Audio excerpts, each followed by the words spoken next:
સર્વેને જય શ્રી કૃષ્ણ. આજે આપણે જાણીશું કાર્તિક માસ મહાત્મ્યમાં વિભિન્ન દેવતાઓના સંતોષને માટે કાર્તિક સ્નાનની વિધિ તથા સ્નાન માટે શ્રેષ્ઠ તીર્થોનું વર્ણન. બ્રહ્માજી કહે છે, કાર્તિક વ્રત આશ્વિન શુક્લ પક્ષની દશમીથી આરંભ કરીને કાર્તિક શુક્લ દશમીએ સમાપ્ત કરવું અથવા આશ્વિનની પૂર્ણિમાએ આરંભ કરીને કાર્તિકની પૂર્ણિમાએ સમાપ્ત કરવું. ભક્તિવાન પુરુષે આશ્વિન શુક્લ એકાદશી આવે ત્યારે ભગવાન વિષ્ણુને નમસ્કાર કરીને તેમની કાર્તિક વ્રત કરવાની આજ્ઞા લેવી અને વિધિપૂર્વક કાર્તિક વ્રતનું પાલન કરવું. 12 મહિનામાં માગશીર માસ અતિ પુણ્યપ્રદ છે. તેનાથી અધિક ફળ આપનારા નર્મદા તટે વૈશાખ માસ છે. તેનાથી લાખ ગણો અધિક પ્રયાગમાં માઘ માસનું મહત્ત્વ છે. તેનાથી અધિક ફળપ્રદ કાર્તિક માસ છે. એનું મહત્ત્વ સર્વત્ર જળમાં એક સરખું છે. એક બાજુ બધા દાન, વ્રત અને નિયમ તથા બીજી બાજુ કાર્તિક સ્નાનને ત્રાજવા પર મૂકીને બ્રહ્માજીએ તોડ્યું તો કાર્તિકનું પલડું ભારે રહ્યું.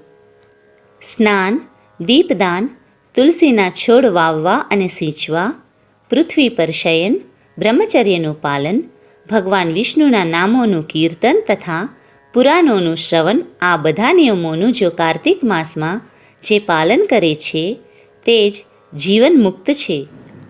આ વ્રત ભગવાન કૃષ્ણને બહુ પ્રિય છે.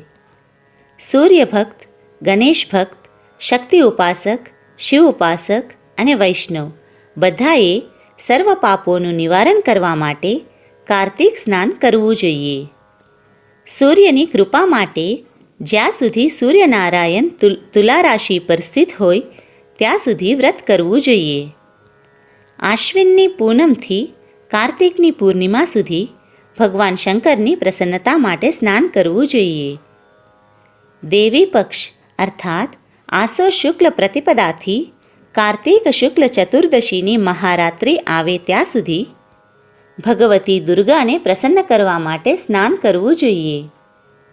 ગણેશજીની પ્રસન્નતા માટે આશ્વિની કૃષ્ણ ચતુર્દશીથી લઈને કાર્તિક કૃષ્ણ ચતુર્દશી સુધી નિયમથી સ્નાન કરવું જોઈએ.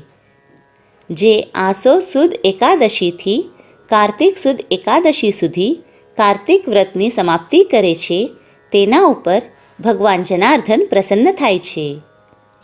જે બીજાના સંગથી અથવા આપમેળે જાણીને અથવા જાણ્યા વિના પણ કાર્તિક માસમાં પ્રાતઃ સ્નાનનો નિયમ પૂરો કરી લે છે તે કદી યમયાતનાને જોતો નથી. અથવા જે બ્રાહ્મણ કાર્તિકમાં પ્રાતઃ સ્નાન કરે છે તેમને ઓઢવા માટે કામડી કે રજાઈ આપીને સ્નાનના પુણ્યને પ્રાપ્ત કરી શકાય છે.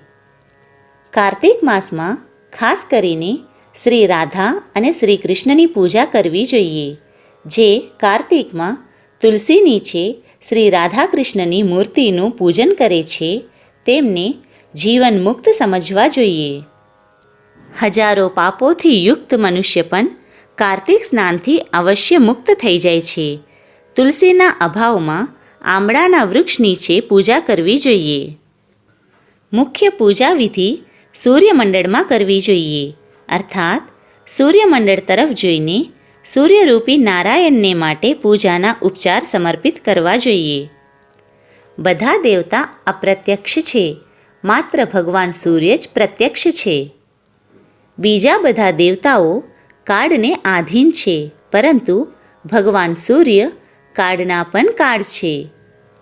જે દરિદ્ર છે તે જ દાનને પાત્ર છે. તેમના કરતાં પણ વિદ્વાન પુરુષ દાન માટે શ્રેષ્ઠ પાત્ર છે. ભગવાન વિષ્ણુની ચલ મૂર્તિથી અચલ મૂર્તિ શ્રેષ્ઠ છે. મૂર્તિના અભાવમાં ભગવત ભાવથી પીપળાનું અથવા વડનું પૂજન કરવું જોઈએ. પીપળો ભગવાન વિષ્ણુનું અને વડ ભગવાન શિવનું સ્વરૂપ છે.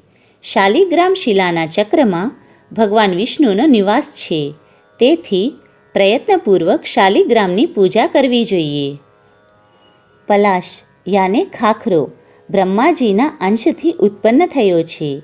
જે કાર્તિક માસમાં ખાખરાના પતરાળામાં ભોજન કરે છે તે ભગવાન વિષ્ણુના લોકમાં જાય છે. પીપળાના રૂપમાં સાક્ષાત ભગવાન વિષ્ણુ બિરાજમાન છે. તેથી કાર્તિકમાં પીપળાનું પૂજન કરવું જોઈએ. જે લોકો કાર્તિક માસમાં સ્નાન, જાગરણ, દીપદાન અને તુલસી વનની રક્ષા કરે છે તે ભગવાન વિષ્ણુ સ્વરૂપ છે, જે ભગવાન વિષ્ણુના મંદિરમાં બુહારીની સેવા કરીને સ્વસ્તિક વગેરે મંડળ ચિહ્ન બનાવે છે અને ભગવાન વિષ્ણુની પૂજા કરે છે તે જીવન મુક્ત છે. જ્યારે 2 ઘડી રાત શેષ રહે ત્યારે તુલસીની માટી, વસ્ત્ર અને કળશ લઈને જળાશય પર જવું. પગ ધોઈને ગંગા વગેરે નદીઓ તથા વિષ્ણુ અને શિવ વગેરે દેવતાઓનું સ્મરણ કરવું. પછી નાભિની નીચે સુધીના જળમાં ઊભા રહીને આ મંત્ર બોલવો. કાર્તિકેહમ કરિષ્યામિ પ્રાતઃ સ્નાનમ જનાર્દન પ્રીત્યર્થમ તવ દેવેશ દામોદર મયા સહ. હે જનાર્દન, હે દેવેશ્વર દામોદર, લક્ષ્મી સહિત તમારી પ્રસન્નતા માટે હું કાર્તિકમાં પ્રાતઃ સ્નાન કરીશ. ત્યાર પછી ગૃહાનાર્ઘ્યમ મયા દત્તમ રાધયા સહિતો હરે નમઃ કમલનાભાય નમસ્તે જલશાયિને નમસ્તેસ્તુ હૃષિકેશ ગૃહાનાર્ઘ્યમ નમોસ્તુતે. હે ભગવાન, આપ શ્રી રાધાની સાથે મારા આપેલા આ અર્ઘ્યને સ્વીકાર કરો. હે હરે, આપ કમલનાભને નમસ્કાર છે. જળમાં શયન કરનારા આપ નારાયણને નમસ્કાર છે. હે ઋષિકેશ, આ અર્ઘ્ય ગ્રહણ કરો. આપને વારંવાર નમસ્કાર છે. મનુષ્ય કોઈ પણ તીર્થમાં સ્નાન કરે તેને ગંગાનું સ્મરણ અવશ્ય કરવું જોઈએ. પ્રથમ મૃતિકા વગેરેથી સ્નાન કરીને પાવમાની ઋચાઓ દ્વારા પોતાના મસ્તક પર અભિષેક કરવો. અઘમર્ષણ અને સ્નાનાંગ તર્પણ કરીને પુરુષ સૂક્તથી મસ્તક પર જળ છાંટવું. ત્યાર પછી બહાર આવીને ફરી મસ્તક પર તીર્થજળ છાંટવું. પછી હાથમાં તુલસી લઈને 3 વાર આચમન કરીને પાણીની બહાર વસ્ત્ર નીચોવવું. વસ્ત્ર નીચોવ્યા બાદ તિલક વગેરે કરવું. કાર્તિકમાં જ્યાં ક્યાંય જળાશય હોય સ્નાન કરવું જોઈએ.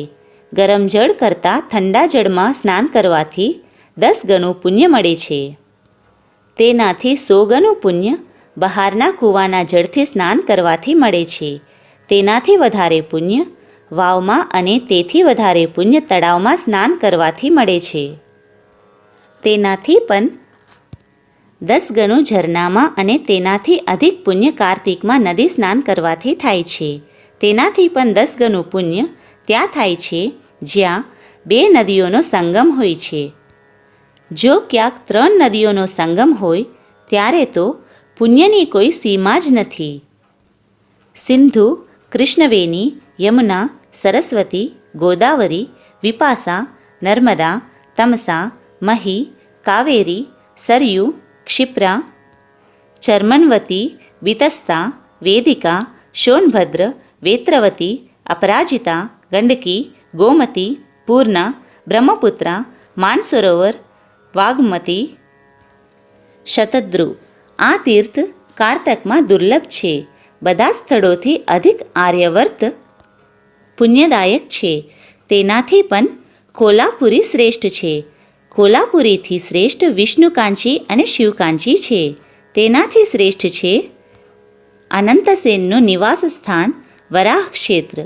વરાહ ક્ષેત્રથી ચક્રક્ષેત્ર અને ચક્રક્ષેત્રથી અધિક પુણ્યમય મુક્તિ ક્ષેત્ર છે. એનાથી શ્રેષ્ઠ અવંતીપુરી અને અવંતીપુરીથી શ્રેષ્ઠ બદરિકાશ્રમ છે.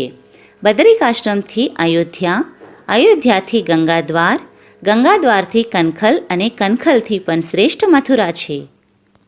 કેમ કે કાર્તિકમાં ત્યાં સ્વયં ભગવાન રાધા કૃષ્ણ સ્નાન કરે છે. મથુરાથી પણ શ્રેષ્ઠ દ્વારકા છે. જેમને પોતાના ચિત્તને ભગવાન ગોવિંદમાં લગાવી રાખ્યું છે તેમના માટે દ્વારકા સૂર્યની જેમ પુણ્યનો પ્રકાશ કરનારી છે. દ્વારકાથી પણ શ્રેષ્ઠ ભાગીરથી છે. તે પણ જ્યાં વિંધ્ય પર્વતને મળે છે ત્યાં વિશેષ શ્રેષ્ઠ છે. તેનાથી 10 ગણું પુણ્ય તીર્થરાજ પ્રયાગમાં થાય છે. તેનાથી શ્રેષ્ઠ કાશી છે, જેના આશ્રયથી ગંગાજી પણ મનુષ્યોના બધા પાપોનો નાશ કરે છે. કાશીમાં પંચનંદ તીર્થ છે, જે 3 લોકમાં પ્રસિદ્ધ છે.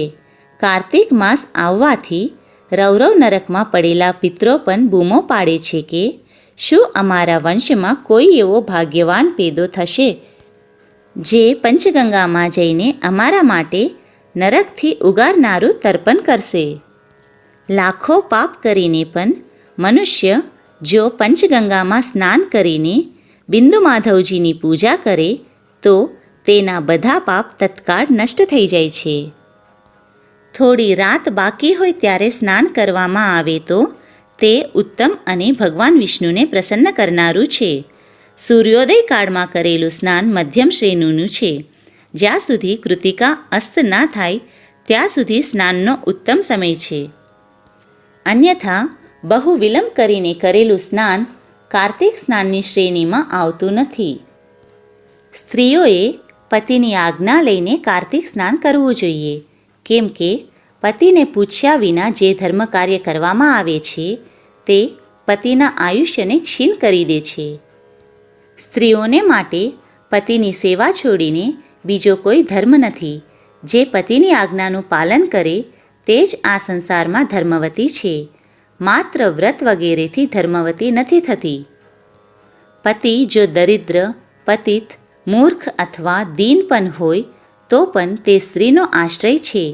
તેના ત્યાગથી સ્ત્રી નરકમાં પડે છે. જેના બંને હાથ, બંને પગ, વાણી અને મન કાબૂમાં રહે તથા જેમાં વિદ્યા, તપ અને કીર્તિ હોય તે મનુષ્ય જ તીર્થના ફળનો અધિકારી છે.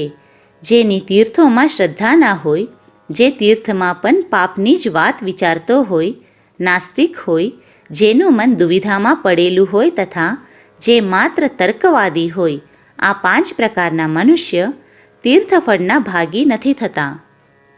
જે બ્રાહ્મણ દરરોજ પ્રાતઃકાળે ઉઠીને તીર્થમાં સ્નાન કરે છે તે સર્વ પાપોથી મુક્ત થઈને પરબ્રહ્મ પરમાત્માને પ્રાપ્ત થાય છે. સ્નાનના તત્વને જાણનારા મનીષી પુરુષોએ 4 પ્રકારના સ્નાન બતાવ્યા છે: વાયવ્ય, વારુણ, બ્રાહ્મ અને દિવ્ય. ગોરજથી કરેલું સ્નાન વાયવ્ય કહેવાય છે. સમુદ્ર વગેરેના જળમાં જે સ્નાન કરવામાં આવે છે તેને વારુણ કહે છે. વેદ મંત્રોના ઉચ્ચારણ સાથે જે સ્નાન થાય છે તે બ્રાહ્મ સ્નાન છે તથા વરસાદ અથવા સૂર્યના કિરણો દ્વારા જે જળ આપના શરીર પર પડે છે તેને દિવ્ય સ્નાન કહેવામાં આવ્યું છે. આ બધા સ્નાનોમાં વારુણ સ્નાન સૌથી ઉત્તમ છે. બ્રાહ્મણ, ક્ષત્રિય અને વૈશ્યે મંત્રોચ્ચાર પૂર્વક સ્નાન કરવું જોઈએ. સ્ત્રી અને શૂદ્ર માટે સ્નાન સમયે મંત્રનું વિધાન નથી. પ્રાચીન સમયમાં શ્રેષ્ઠ તીર્થ પુષ્કરમાં જ્યાં નંદા સંગમ છે ત્યાં નંદાના કહેવાથી રાજા પ્રભંજન કારતક માસમાં પુષ્કર સ્નાન કરીને વ્યાઘ્ર યોનિથી મુક્ત થયા હતા અને નંદાપન કાર્તિકમાં પુષ્કરના સ્પર્શથી પરમધામને પ્રાપ્ત થઈ હતી. સર્વે ભક્તોને મારા જય શ્રી કૃષ્ણ.